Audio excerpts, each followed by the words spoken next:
Hi guys, welcome to my YouTube channel pharma Pathshala. जैसे कि आप सब देख सकते हैं, आज का हमारा टॉपिक रहने वाला है कार्डियक साइकिल। इसमें हम बात करें, जो हमारे हार्ट का बीट होता है वो बना होता है टू मेजर पीरियड से बना होता है, जिसे हम कहेंगे सिस्टोल एंड डायस्टोल। बात करें जब ड्यूरिंग सिस्टोल के समय, जब सिस्टोल का समय आता है, मीन जब सिस्टोल का फेज होता है हमारे हार्ट में, तो हम उसे कहते हैं कॉन्ट्रैक्शन। कॉन्ट्रैक्शन में क्या होगा, जो हमारे हार्ट होते हैं वो पंप करेंगे हमारे ब्लड को थ्रू आर्टरीज की मदद से। ठीक है। देन हमारा जब डायस्टोल का फेज आता है हमारे हार्ट में, तो उस समय जो हमारे हार्ट होते हैं वो रिलैक्स होते हैं एंड हमारे हार्ट में ब्लड फिल होता है। नेक्स्ट, जो हमारे हार्ट बीट होते हैं उनका जो नॉर्मल रेट होता है वो होता है 72 पर मिनट बीट होता है इनका ड्यूरिंग ईच कार्डियक साइकिल। जो हमारे कार्डियक साइकिल का फेज होता है वो हो जाता है कंप्लीट 0.8 सेकंड में पूरा कंप्लीट हो जाएगा। जो हमारे कार्डियक साइकिल होंगे वो 3 फेज में कैटेगराइज होंगे। फर्स्ट होगा atrial phase, then ventricular phase, third हो जाएगा हमारा रिलैक्सेशन फेज। इसमें हम स्ट्रक्चर में देखेंगे। स्ट्रक्चर को समझने से पहले हम पहले देख लेंगे इसके थ्योरी के बारे में। इसमें क्या होगा, आर्टियल इवेंट के बारे में पहले जानें। आर्टियल इवेंट क्या होता है? आर्टियल event and ventricular event. आर्टियल event में जो होगा, जब हमारे आर्टियल इवेंट में सिस्टोल होता है तो वह हो जाता है हमारे 0.8 सेकंड में हो जाता है हमारा आर्टियल का सिस्टोल। एंड जो हमारा आर्टियल डायस्टोल होगा वो होगा 0.8 सेकंड में हमारे आर्टियल का डायस्टोल होगा। वेंटिकुलर इवेंट में देखें, जो हमारे वेंटिकुलर का सिस्टोल होता है वो होगा 0.3 सेकंड में होता है। एंड जो वेंटिकुलर का डायस्टोल होगा वो 0.5 सेकंड में इसका डायस्टोल होगा वेंटिकल्स का। इसमें हम देखेंगे आर्टियल सिस्टोल के बारे में।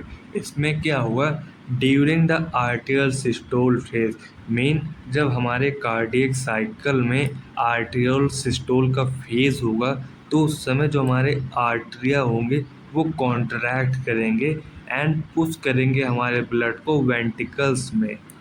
ठीक है। इसमें क्या होगा, जब हमारे आर्टियल सिस्टोल का फेज होगा हमारे कार्डियक साइकिल में, तब हमारे उसी समय हमारा जो आर्टरिया है वह कॉन्ट्रैक्ट होगा और वह ब्लड को हमारे वेंटिकल्स में भेजेगा। नेक्स्ट हम देखेंगे टू फैसिलिटेट द फिलिंग। इसमें क्या होगा, जो जब वेंटिकल्स में ब्लड फिल होता है, जब हमारे वेंटिकल्स में ब्लड फिल होता है तब हमारा जो एवी वाल होता है, एट्रियोवेंटिकुलर वाल जो होता है वो ओपन रहेगा। एंड जो हमारा सेमी लूनर वाल जो रहेगा, जिसे हम एसबी कहेंगे, वो हमारा क्लोज हो जाएगा उसी समय। देन हम देखेंगे क्या होगा, जब atria are so much smaller than, जो हमारे आर्ट्रिया होते हैं वो स्मॉलर होते हैं हमारे वेंटिकल्स के अपेक्षा में। एंड जो वेंटिकल्स के वाल होते हैं वो बहुत ही मोटी होते हैं वेंटिकुलर्स के कंपेयर में। इसमें क्या होगा, इसमें हमारा ओनली 25% ही ब्लड फिल हो जाता है ड्यूरिंग आर्टियल सिस्टोल के फेज के समय। एंड जो हमारा वेंटिकुलर होता है वो रिमेन हो जाता है अगेन डायस्टोल फेज में। मीन जब हमारा आर्टियल सिस्टोल होगा तो उसी के बाद इसमें क्या होता था, जो हमारे वेंटिकुलर फेज होता था इसमें हमारा सिस्टोल होता था। देन हमारा जो फेज आएगा आगे, उसमें हमारे जो वेंटिकल्स होंगे वो डायस्टोल के फेज में होंगे। इसके बाद देन हम देखेंगे अगेन जो हमारा आ जाएगा डायस्टोल के बाद, देन हमारा अगेन फिर वेंटिकुलर सिस्टोल हो जाएगा। अगेन हमारा वेंटिकुलर सिस्टोल हो जाएगा। इसमें पहले हम स्ट्रक्चर में देखें एक बार, आर्ट्रियल सिस्टोल में सिर्फ इसमें क्या होता था, ये स्ट्रक्चर में देखें, जब हमारे आर्ट्रियल सिस्टोल होते थे, मेन जब हमारे एट्रिया का सिस्टोल होता था तो उसमें जो हमारे मिट्रल वाल थे वो ओपन होते थे। एंड उस समय हमारे जो वेंटिकल्स था उसमें हमारा ब्लड फिल होता था। लेफ्ट एंड राइट वेंटिकल्स में दोनों में हमारा जो ब्लड होता था उस समय फील होता था।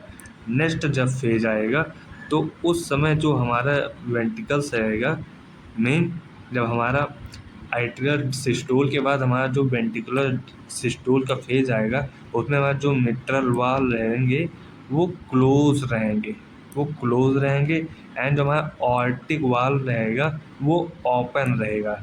और इसमें जो हमारे ट्राइकस्पिड वाल थे वो क्लोज हो